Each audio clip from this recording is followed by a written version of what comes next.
This is the Outlap F1 podcast featuring America's own Cody, Andy, and Deanna. Your one-stop shop for Formula One news, insights, race previews, and reviews.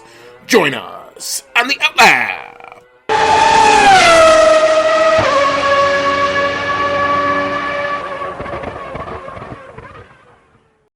What is up, Outlap F1 Nation?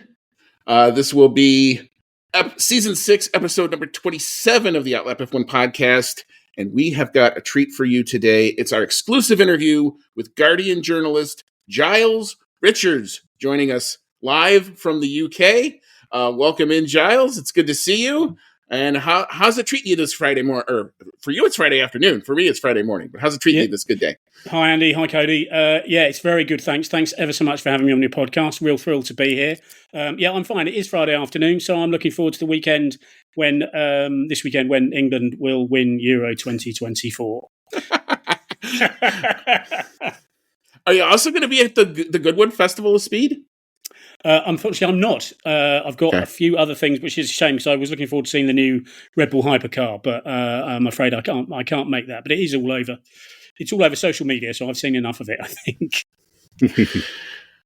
Yeah. So just because we have a United States-based audience, tell us a little bit about the Goodwood Festival of Speed. We don't have anything really close to that. I mean, the only thing I can really think of is like Oshkosh, Wisconsin for airplanes.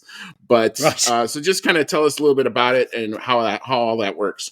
Well, the Goodwood Festival of Speed is a fantastic little event. It happens on the Goodwood estate, which is in the country, largely in the countryside, and it's basically a long weekend of cars, race cars, sports cars, classic cars, every sort of car you could ever hope to see, and bikes as well. And they've got a small track there. It's not a proper circuit. It's a hill climb track, and they run classic cars on it. They run new cars on it. They run the bikes on it. They have static cars. They have stands. They have food, drink, everything. I mean, it's like, I think the closest thing I would compare it to is like a music festival, but for petrol heads. So if you like your cars and you just want to look at cars and cars going, cars not going, and people talking about cars, you can spend 3 days doing this and sometimes barely even scratch the surface. And so you'll see F1 teams bring some of their cars there, but also you see things like this weekend they've got the Red Bull hypercar there, so people make the debuts of cars there, and it's an enormously fun weekend. I mean, a really great way to spend 2 or 3 days. And one of the nicest things is you're going to meet like-minded people. So you're going to be bumping into people who like racing, basically, and who like racing cars. So that makes the times I've been, and I've been quite a lot of times, that makes for an enormously sort of pleasing experience with the crowd as well. That sounds like a fantastic time, especially since it's right after the British Grand Prix. You could hit up one, hit up the other. Yep. Great idea. I got 2 words: show trip. All right, so we'll just kind of hop it. Oh, go ahead. I was just saying I'm in for that. Book it. That's what we're going to have to do. So a little bit of background on Giles Richards. He's been a journalist at The Guardian and The Observer for more than 20 years. He's been a lifelong fan of motor racing and has been reporting on Formula One for more than a decade, working at the heart of the sport that fascinates him. And he has written a book. It is called F1 Confidential. It has a picture of Sir Lewis Hamilton getting out of a race car on the cover of it. So Giles, we'll just kind of hop into it a little bit to talk a little bit about the book. I read it's clear kind of from the foreword that you had that this book looked like it had a journey. So kind of describe that process. What did you first set out to do? How did it evolve? And then what were your thoughts on what actually came out at the end, and compare that to what you thought you were going to do at the beginning? Yeah, Andy, you're quite right. I mean, actually, it's F1 Racing Confidential, just for clarity's sake. But yes, let's get that right. just in case anyone wants to buy it. Now, what did we? Yes, there was a journey. You're quite right. Very good observation there. What happened was when I wanted to write the book, what I wanted to do was I wanted to explain to people what the people behind the scenes in Formula One did, what their jobs were. So these are the people we don't see on TV. So everyone sees the drivers, everyone sees the team principals, and that's largely it. I wanted to tell the stories of the mechanics, the engineers, the aerodynamicists, the race strategists, people who traditionally are absolutely vital to a team. I mean, most F1 teams now, you're talking about 800 people to run an F1 team. But you hear very little about the people behind the scenes. And also, teams are reluctant to give you access to them because they're not media trained. They're not used to speaking to the media. They're not used to having me shove microphones at them and demand answers. So teams tend to keep them well away from people like me. But I thought, well, they all do these jobs. I knew the jobs are fascinating because I see them doing it every week. And I wanted to tell that story. So I started doing it, and I started doing that by doing very extensive interviews with these people, which again, my grateful thanks to the teams who sort of understood what I was doing and did give me access, which was quite a privilege. And in the process of doing so, after about 2 or 3 interviews, it became absolutely clear to me that the stories of their lives were just every bit as interesting, if not more so, than the stories of what they did in Formula One. I mean, all of these people they were very different people. They had very different journeys. They were very different types of people. And they'd all come to Formula One via different routes. And I suddenly realised, I thought, actually, your lives are just as interesting. So at which point I sort of skewed the nature of the book to be about as much about how they got there as it is about their job. So I speak to about 20 people. I tell their stories, and I tell the story of what they do, but also how they came to be doing that. And again, I don't think there is a single one of them that there isn't a single one of them that didn't have a fascinating story to tell about their lives and about how they did do their jobs. They were all really friendly, they were witty, and the overwhelming thing that came across again was how much they absolutely love doing what they do. And it's I think it's interesting that nowadays it's hard to find a group of people who all work in the same industry that all really, really like that industry. Almost unequivocally, they like what they do, and that's why they're there. And for most of them, that's because in many cases, they sort of decided when they were about 10 or 11 years old, that's what they wanted to do. So they're living, their jobs are sort of a dream come true in many ways. Do you want to share some of the names of who you interviewed? Yeah, sure. Well, I interviewed. I had to cover some bases because people would expect that. So I had to do some team principals because they're the people you see and they're the names. So I spoke to Toto Wolff, the team principal of Mercedes. I spoke to Christian Horner, the team principal of Red Bull. And for drivers, I spoke to Lando Norris of McLaren, who is obviously very much the flavour of the moment at the moment, with McLaren with a spectacularly good car and Lando getting his first win in Miami. Lando was a really great story to tell. Again, he opened up to me like in a very unusual fashion. He told me a lot of stuff that I'd never heard before. About how nervous he gets before a race, how his mum and dad bought him a quad bike, but then took it off him because they thought it was dangerous. All sorts of very private things. So they were the sort of main hit things. But then after that, there were just lots of people. So Fraser Birchall is the number 2 mechanic on Lando's car. Now he's the guy who you will see during the pit stop. He's holding the front jack. So when the driver comes in, that's the man standing right in front of the car that's going to get hit if Lando overcooks his stop. And Fraser told me, and it's in the book. He said you're the one that's going to get punched on the face if Lando doesn't do it right. So there's Fraser Birchall. There's people like Ruth Buscombe, who was until very recently the race engine, the chief strategist for Alfa Romeo, who are now Sauber. She's actually moved on now to become effectively the race strategist commentator for F1 broadcasting. And again, she was the story. You couldn't make it up with some of these people. So Ruth was when Ruth was a girl, she wanted to be she said she wanted to be a princess or an astronaut, which is a good wide choice there. But she was really good at maths, and again, she saw Formula One day, and decided that she wanted to work in Formula One, and then so she went to study at Cambridge University to do so. But within the opening week at Cambridge University, she was on her bicycle and she was hit by a car and almost killed, and then had to recover from that, etc. So again, she tells me she still sets off the metal detectors in airports to this day because there's so much metal in her legs. So people like that, Marianne Hinson, who is a aerodynamicist, again, these are people, their names won't be familiar to anyone really, but what they do is absolutely vital. I mean, Marianne is one of those people who talks about she still like climbing into a wind tunnel and stuffing bits of plasticine onto models, all that sort of thing, getting her hands dirty. So yeah, I mean,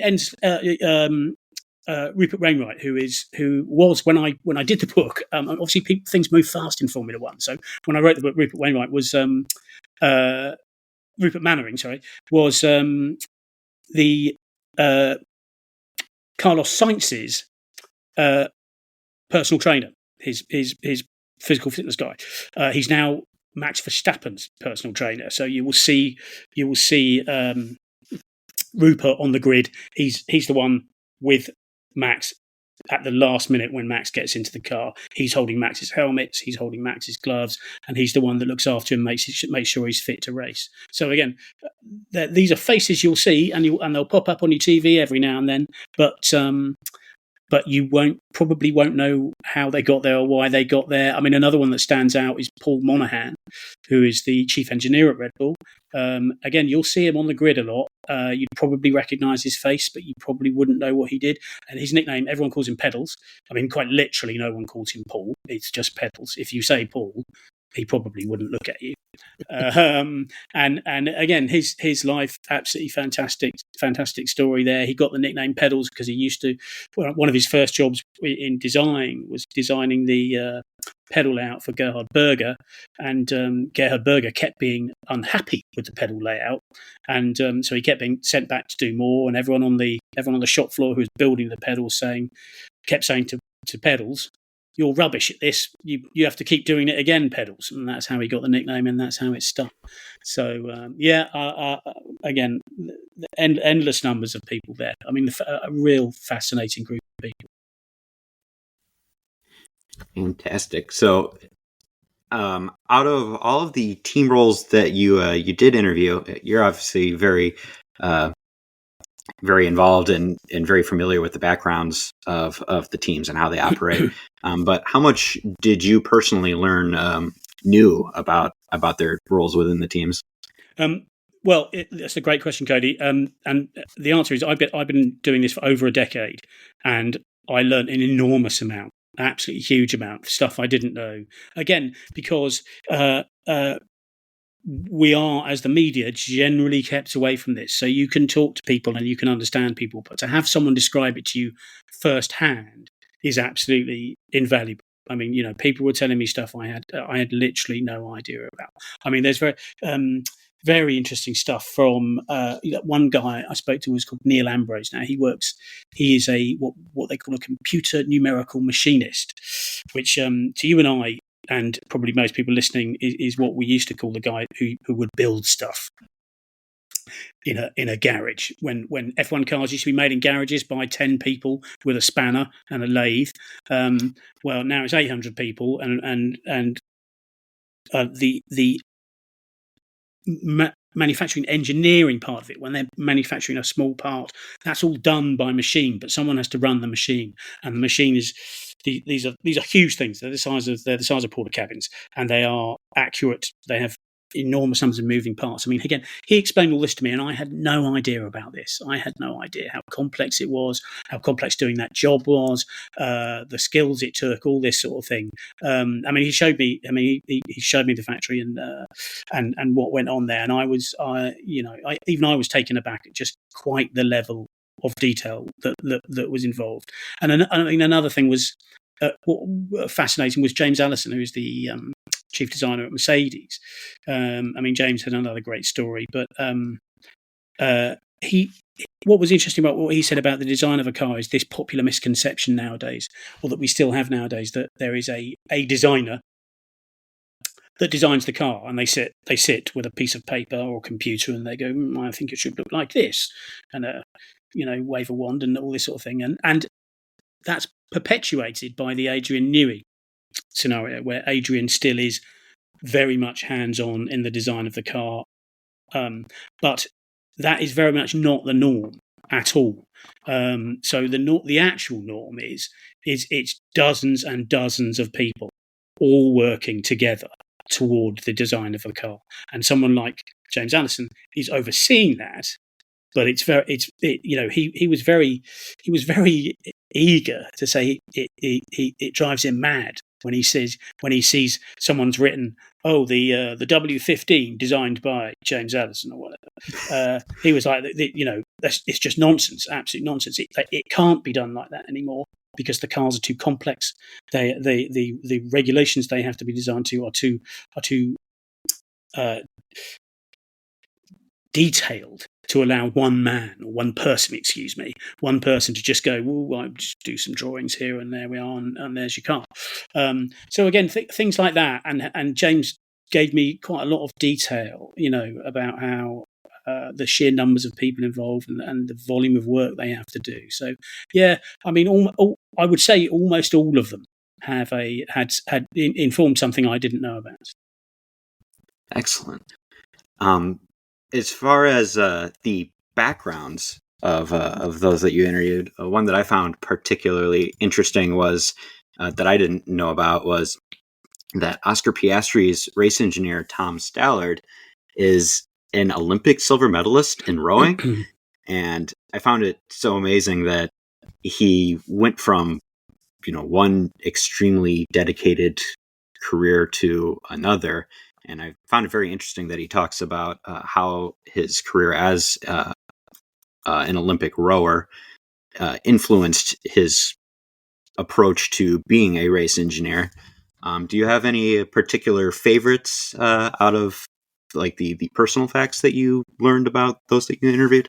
Yeah, well, it's a good spot, Cody. It's not often you get to talk to someone. You get to talk to someone who's got a full-time job that is effectively completely divorced from what he did before. An Olympic athlete, from being an Olympic athlete in rowing to being a race engineer. It just feels like, where does that come from?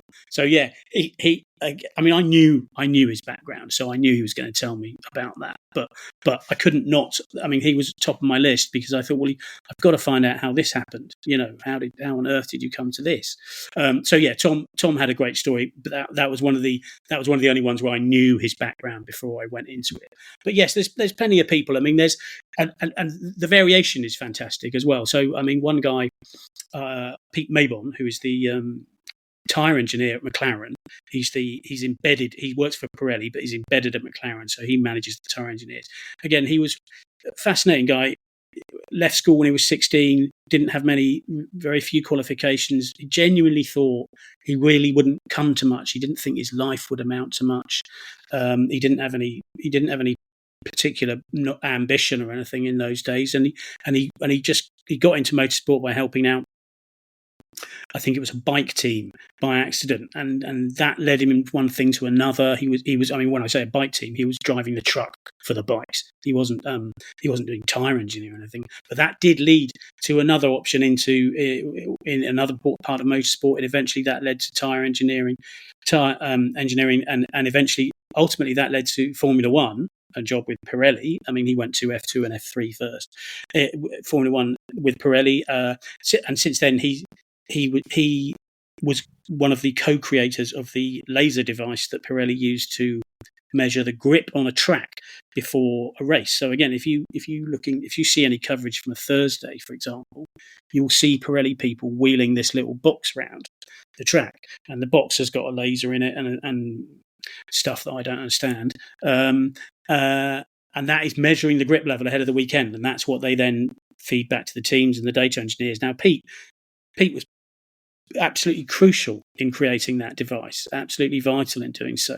And his journey to get there was not straightforward and not a foregone conclusion. It wasn't a case of, oh, I'd like to be in Formula One, let's go to university. It was very much another, he went up an entirely different way. So yeah, people like that, really, really interesting stories. The other one that springs to mind, of course, is Fraser, who I've mentioned before, Fraser Birchall at McLaren. But I mean, similarly, there are quite a lot who thought they wanted to go into Formula One, so they went to university and studied aerodynamics, or they studied engineering, etc., like Ruth, like Marianne, people like that. But someone like Fraser, for example, he was at school, and he was all right at school. He was pretty good at it. But he discovered while there that what the school did was they would take the naughty kids and send them on day release. Now, in the UK, day release is this thing where you're sent out of school for the day to go and get practical experience in work. And the practical experience in work would be something like working on a building site or working in a garage as a mechanic, something like that. And it's supposed to put, the idea is, if you're not doing very well academically, it's helping you in a more practical fashion. And Fraser obviously wanted to really do this, but they wouldn't let him do it because he wasn't a naughty kid and he was doing quite well academically. So he then had to go to the headmaster and say, look, if you don't send me on the day release, I'm going to have to turn into a naughty kid. So keen was he to do it. So they gave in and they sent him on the day release to do mechanics, and he did that. And then he went on to study a mechanical diploma, etc. He went on to work for a race team. Again, he didn't think he'd go to F1 at all. He just wanted to work with cars, and he started on sports cars, working under one of those little, sort of fold up marquees you get to stick in the garden and when you're having a barbecue or something. So that'd be his garage for little sports car teams, and he did that, and of course eventually he got a job at McLaren, and he said, I remember him saying to me that the moment he walked in at McLaren, he thought it was the best day of his life because he'd never really pictured getting there.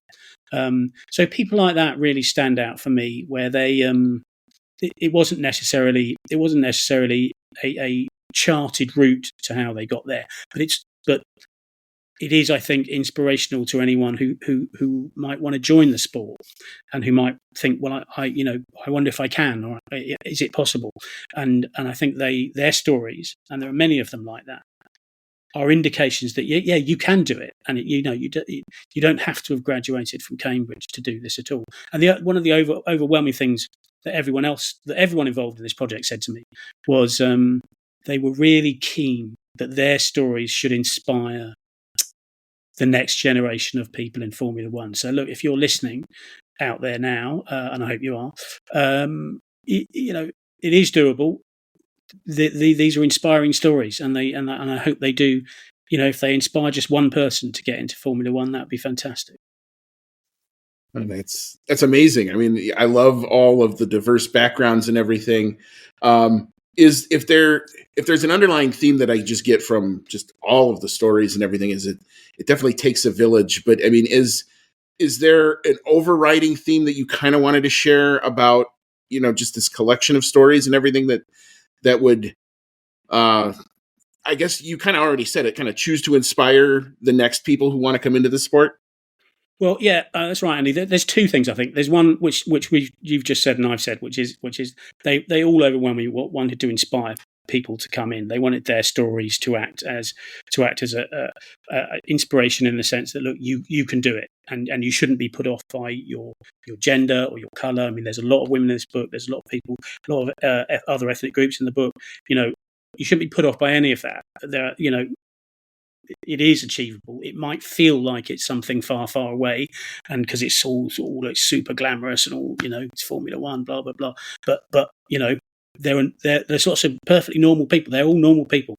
They're in the book. And the second thing that comes across that is unifying across the whole lot of them, and that includes the team principals, it includes Lando and everyone else, is that there is an enormously strong sense of teamwork.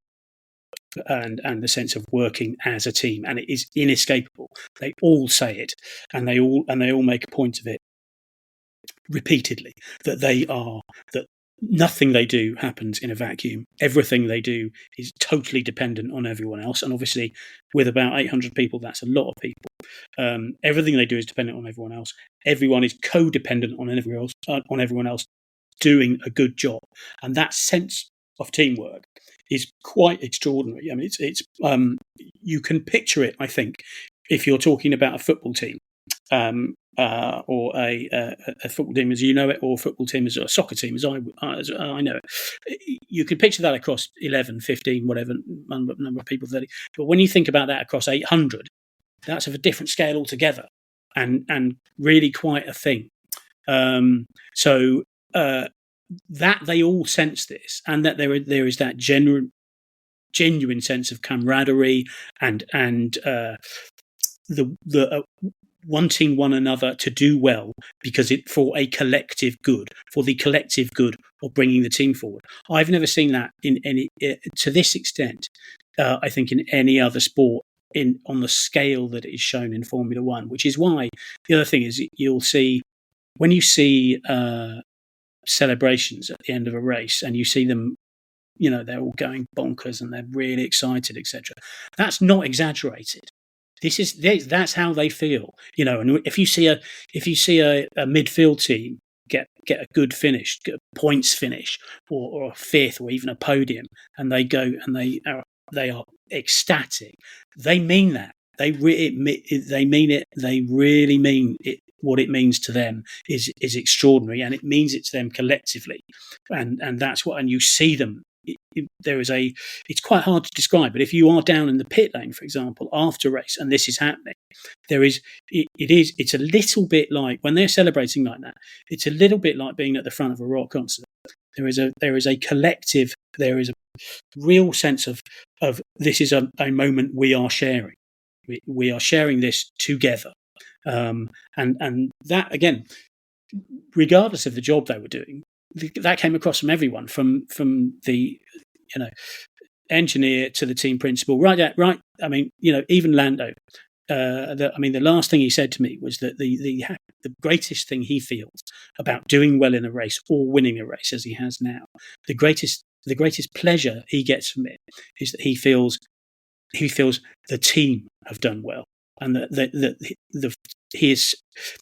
The pleasure he gets, the celebration he is having, is on behalf of the team, and that's what gives him a real buzz. And I speak to Lando very, very regularly, and that is undoubtedly true. I mean, he feels that way. I mean, I just from my own personal experience, when I saw him do the crowd jump in Miami after the win, and I've been a fan of his since his Toyota Racing Series days. So I followed his career for a very long time, and that was kind of the capper for me. And I always say a couple things about the sport, and you mentioned that when a midfield team gets a podium or something, I go, those are the reasons why you want to watch. Those are the reasons why you want to come to the table and watch. It's so much more about than just cars going around a track. It's those seminal moments that are just kind of amazing. And the other thing I would always say is this sport will give it to you when you least expect it. It could be set up for the most boring processional race, and then all of a sudden, like Austria a couple weeks ago, boom, bad pit stop from Red Bull, race came alive, everybody's going crazy. And it wasn't just even the Lando Max thing. The move Piastri makes on Sainz after that whole melee was just kind of amazing too. So, that's one of the things that why we do this is to kind of for those moments. I'll never forget, it was a documentary, I think it was called One. And there's a shot at the end of that documentary where it's just all the teams all having those massive celebration moments. And I just go, that's why we're here. That's what we're here to do. So it's just kind of amazing that everybody kind of feels the same way. Even a couple, rando podcasters here in the US kind of get that same sense. So that's pretty cool. I think it's the one thing I'll say about that is you're quite right. It's unusual again in a sport in that you will. Obviously, you're watching who's going to win and all that sort of thing, But there's other stuff going on, and that other stuff will mean a lot. And you will see there might be a pass for fifth or sixth or something, and it'll be an absolute brilliant pass, and you can appreciate that just as much as you can a win. And those things do go on. Obviously, we get the odd dull race. That happens as well. But that happens in football. That happens in the NFL. You know, no sport is immune to that. But Formula One does have that. It does have that going on where there can be moments of genius and moments of breathtaking skill, and they'll just happen and be done. And they won't necessarily mean you win the championship. And it might be a moment that means you get 3 points. But like you say, if you really enjoy the sport, then those are the bits you save. You are listening to the Outlap F1 podcast, and we'll be right back after this quick pit stop.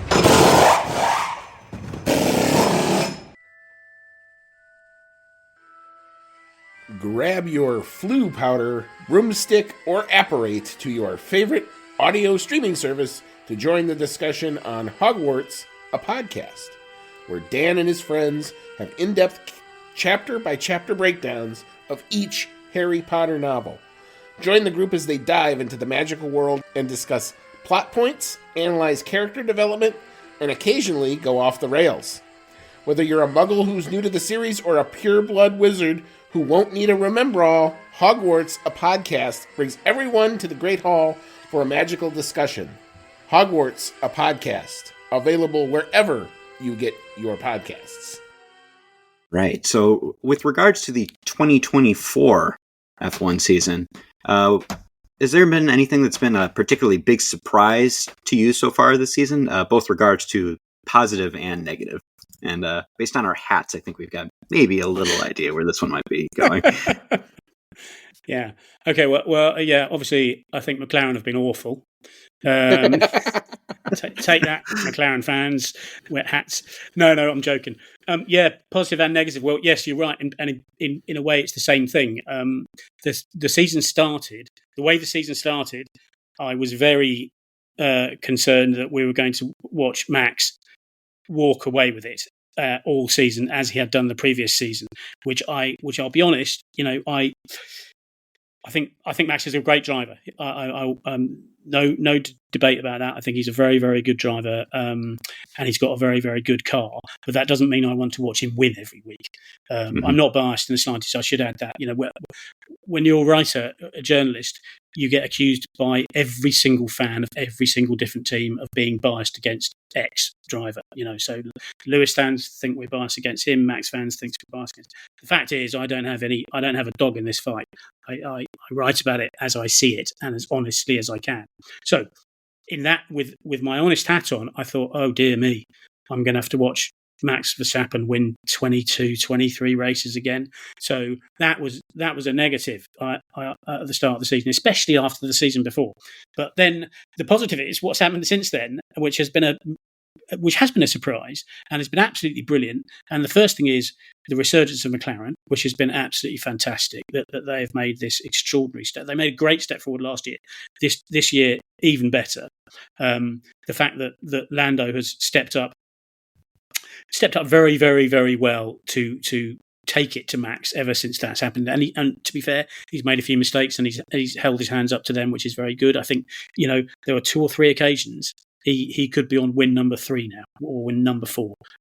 Sometimes he's been a little bit unlucky.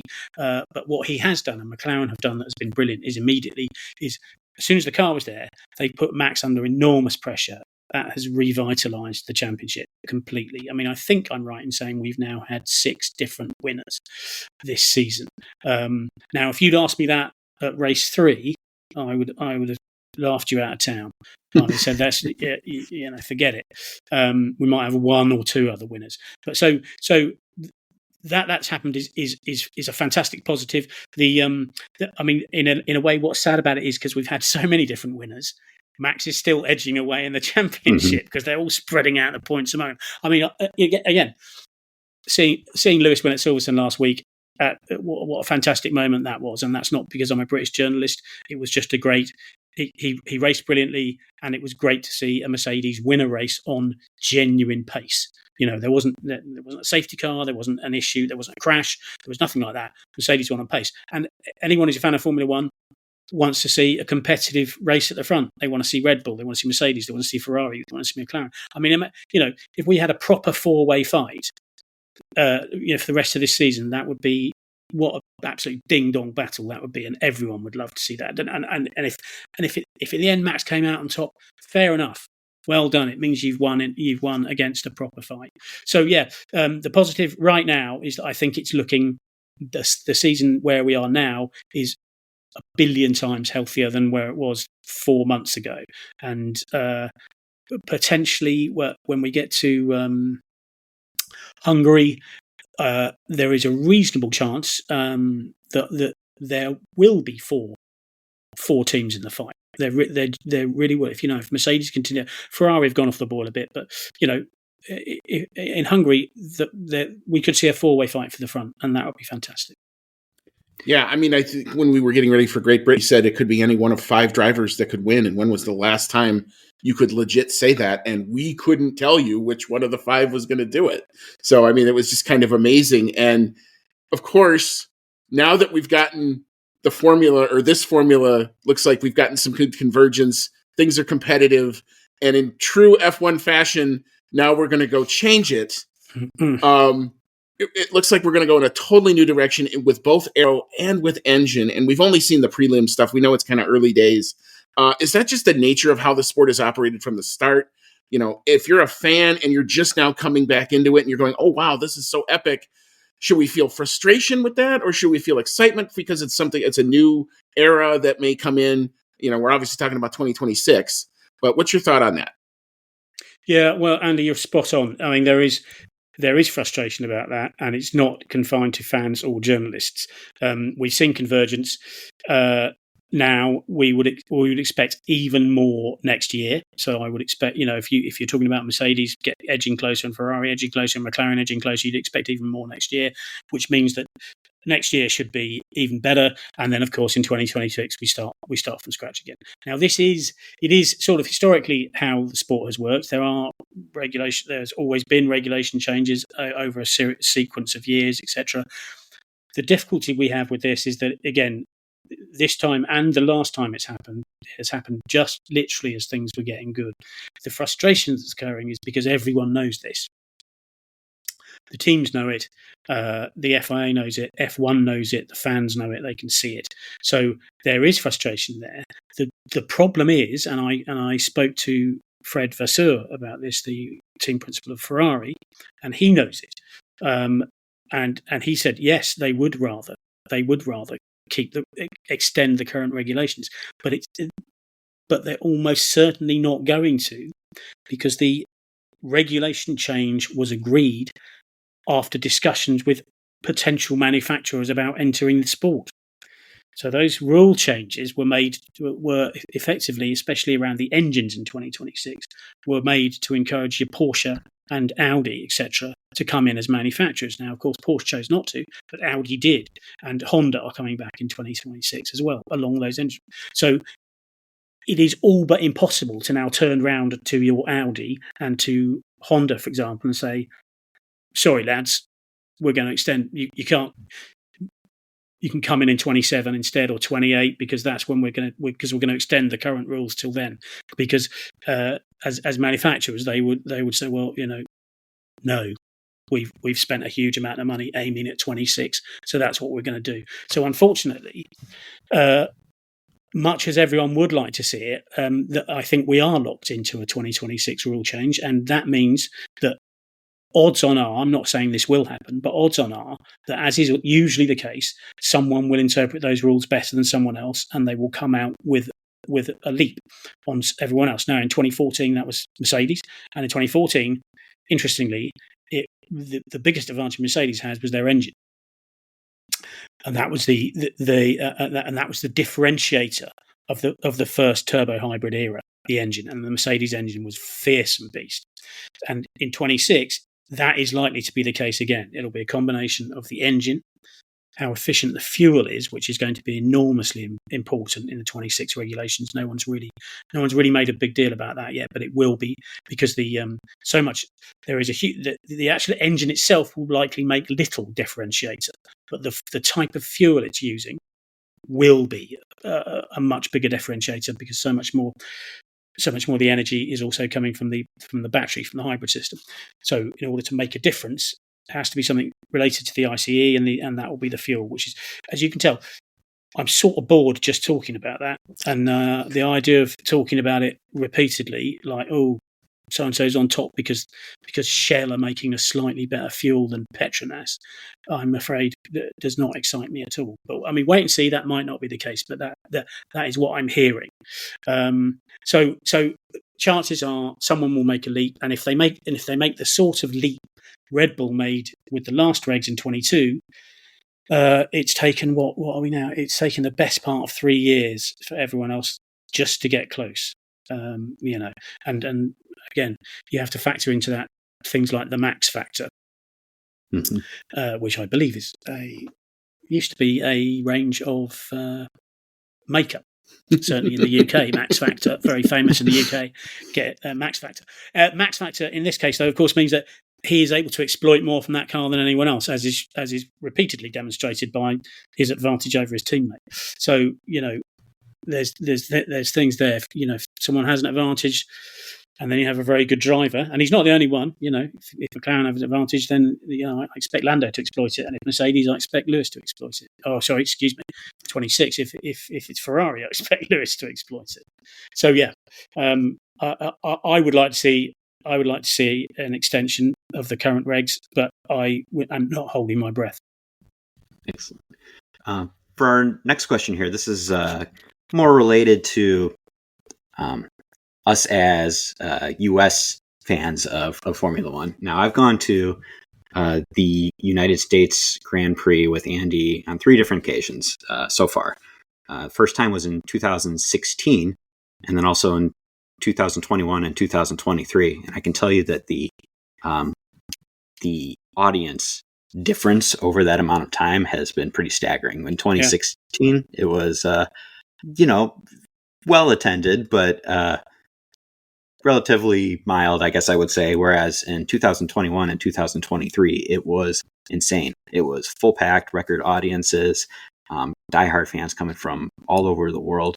And we were wondering your opinion on, do you think the F1 has finally cracked the code with a US audience? I don't know about crack the code, but it's the increase in support of F1 there.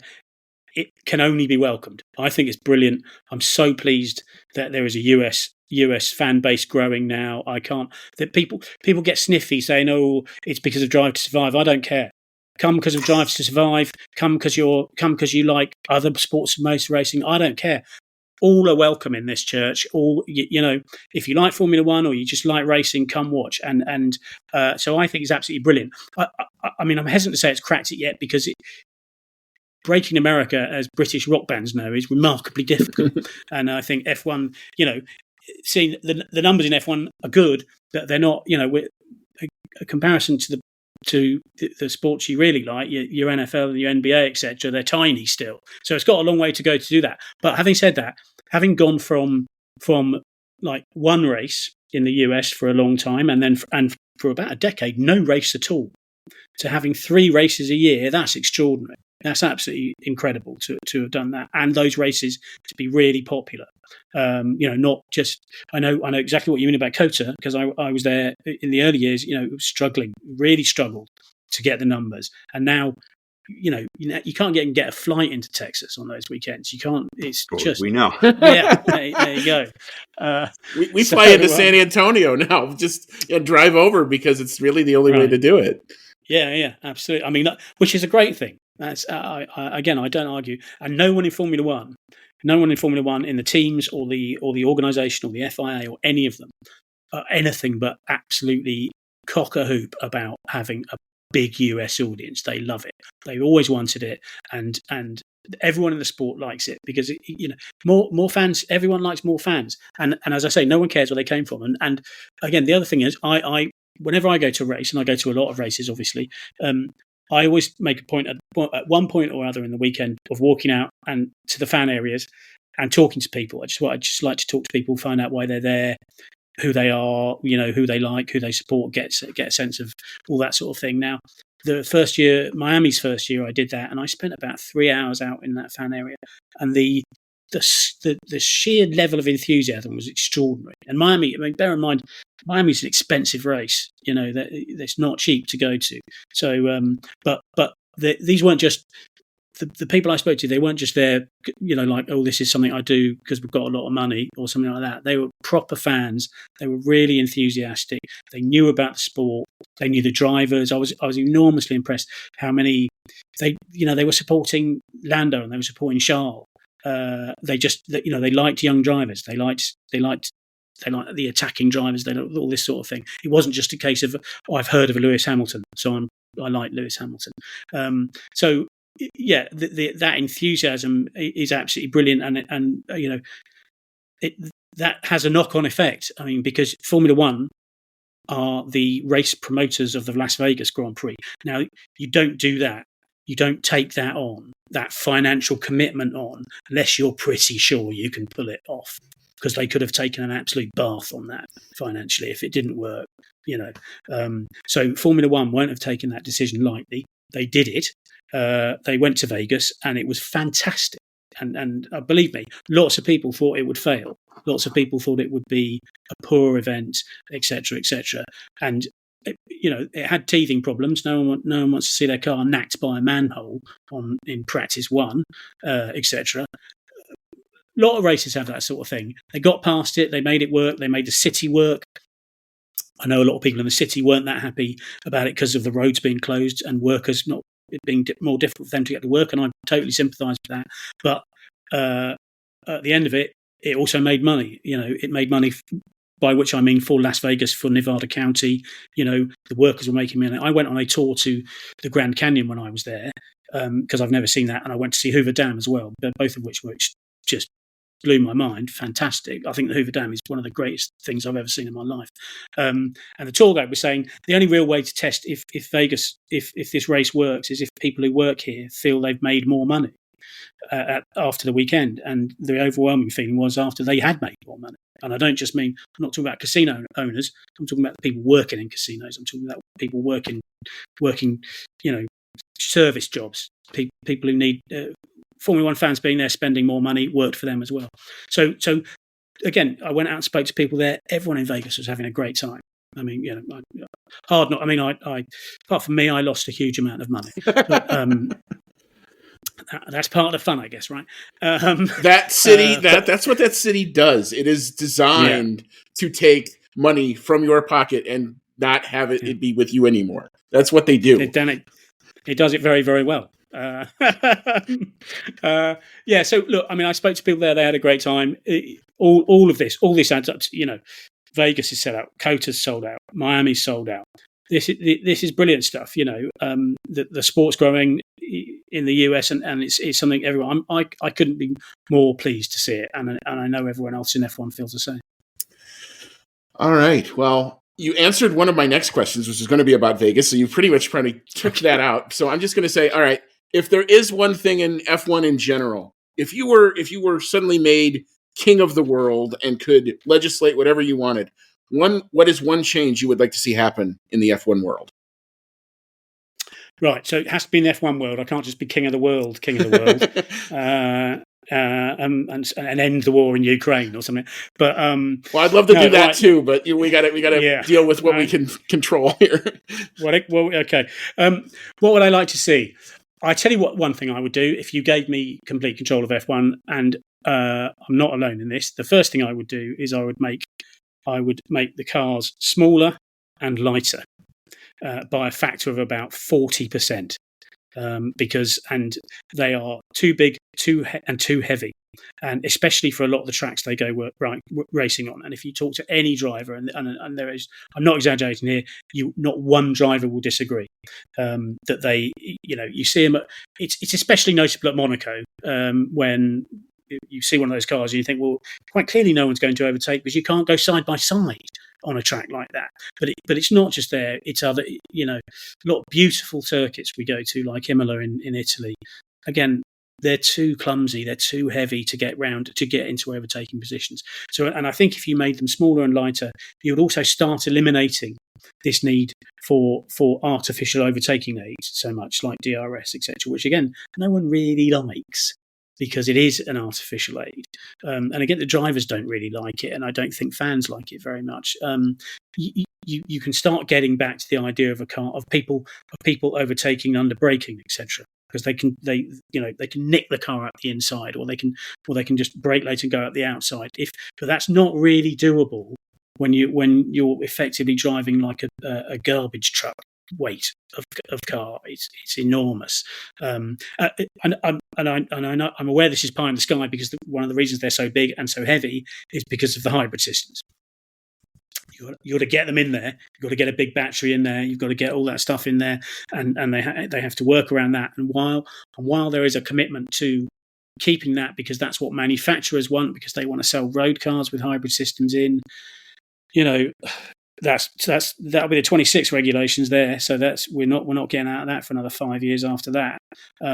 But looking in the future, what I'd love to see, for example, is I'd like to ditch all the hybrid and say we run on completely sustainable fuel, go back to just internal combustion engine, but no petrol, nothing like that. Sustainable fuel, remove the hybrid, and in doing so, take the cars back to how they looked, not how they looked necessarily, but how the size and weight they were in the 70s, late 70s and early 80s, when they could dart about a bit, hugely, I know this is possible, and F1 is committed to using sustainable fuel, for example. So they could completely cease. They will completely cease using petrol, as we call it, very soon. So that is possible. The only difficulty is there the willpower to say to car manufacturers, we know you're obsessed with electric cars, but this is sport. So we're going to just follow the sporting direction. And the sporting direction is get rid of hybrid. So I don't know. These are difficult questions that will be asked. I think again, you talk to people in teams, and that's what I think that's what they'd like to see. They're not particularly keen on having to run extremely expensive, mind-bogglingly expensive hybrid units that are also enormously heavy. So yeah, I'd like to see that, but as I said earlier, I'm not holding my breath on that sort of thing. I mean, I would love to go back to just an internal combustion engine, just so I could see it.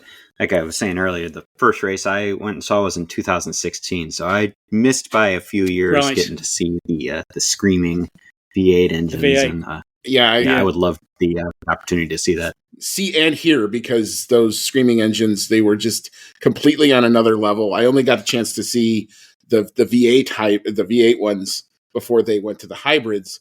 And it was such a marked difference between what you needed for 2013 versus what you needed for 2014. I was like, I had bought these uber expensive earmuffs and audio protection and needed them, and truly needed them in 2013. Came to the same race in 2014. I'm like, oh, AirPods are more than enough. I'm fine. I can even hear the commentary of the PA announcer, where before you could never hear that. The cars would come by, forget it. But I mean, that is something that I do think is missing from modern day Formula One, is that visceral, pit in your stomach noise factor. So if we can somehow try to get back to that, you're preaching to the right choir, at least in terms of me there. But you're absolutely not wrong, and you're not alone in that. I mean, I not just fans, but the Christian Horner, for example, has repeatedly said that he and other people miss the V8, miss the sound, miss the, as you say, it's a visceral thing. It's a bit like being slapped in the face repeatedly by 20 different wet towels as they come past you, and then that happens for 70 times, whatever. So it's quite a thing. But on which subject then you should go to Goodwood, where they run those cars, and you can hear them, and they're impossible to miss, because when you hear one starting up, you can hear it about 5 miles away. So when one of those is kicking off. And the other thing I like to do, and which I've been doing for again over 2 decades now, is I go to Le Mans 24 hours every year, and again, they still run the GT cars there, they still run the LMP2 cars there, and and they're running on those at least are running on ICEs, and again, real proper sensation of noise. So that's a race. If you're nipping over to Europe, that's one I can't recommend enough. Well, and two more words: show trips. I think is where we're going to get to. Unfortunately, we are kind of coming up on time here. I feel like we could probably talk for another hour if you wanted to let us. But first of all, before we hop on out, tell us where we can find and purchase and download your work, sir. Right, okay, well, you can read my work as a journalist online at theguardian.com. My book, however, which is what I want you to read and purchase, is called F1 Racing Confidential. It's out on it's out from Grand Central Publishing, who are a lovely publishing house and have been looking after me enormously well in the US. So you can purchase that from all good bookshops and Amazon, etc., online, or I'm sure other online portals are available, but that's the one I know about. And as I say, bookshops, purchase it from a bookshop. If you come to a race and you bring a copy, I will sign it for you. So by all means, I'm on Twitter at Giles_Richards, where I to be fair, I don't really tweet about Formula One very much. But I say Twitter, it's X, isn't it? X. I'm on X, and I don't X very much, but I am there. So, and if you want to get in touch with me or have any questions, anyone's listening has any questions, I'm more than happy to chat to people on social media. But yeah, that's it. And the only other thing I'd mention is, as an aside, on a personal level, I've just started my own record label, and we're releasing our first album in November by a brilliant British indie pop band called Fight Milk. That's out in November, and the record label is called Insert Name Here Records, or INH Records, and we'll be on Bandcamp, and there'll be a website. So if you like shouty punk indie, have a listen to Fight Milk. It's on Spotify now. Have a listen to them. It's not absolutely nothing Formula One related, although they did play at the launch of my book. So there is a vague connection. But yeah, that's it. If anyone wants to get in touch, I always enjoy talking to fans of the sport, and I always make time to make sure I can. Well, we are very appreciative of the hour that you got to spend with us. It felt like it flew by. Like I said, I feel like I could talk to you for another 2 or 3 hours. This has been great. Go find, download, buy the book. Enjoy it. Go find his work at The Guardian, like he said. Giles Richards, thank you so much for joining us today. And we'll hopefully catch you again real soon. Thanks, Andy. Thanks, Cody. And yeah, I'll come back to me maybe towards the end of the season. We can talk again, maybe after Vegas or something like that, and we can see if Vegas has worked out. But it's been a real pleasure talking to you guys. Yeah, we could have gone on all day, I think. Well, that's good. That would be fantastic. Yeah, we'd love that. All right. Thanks a lot.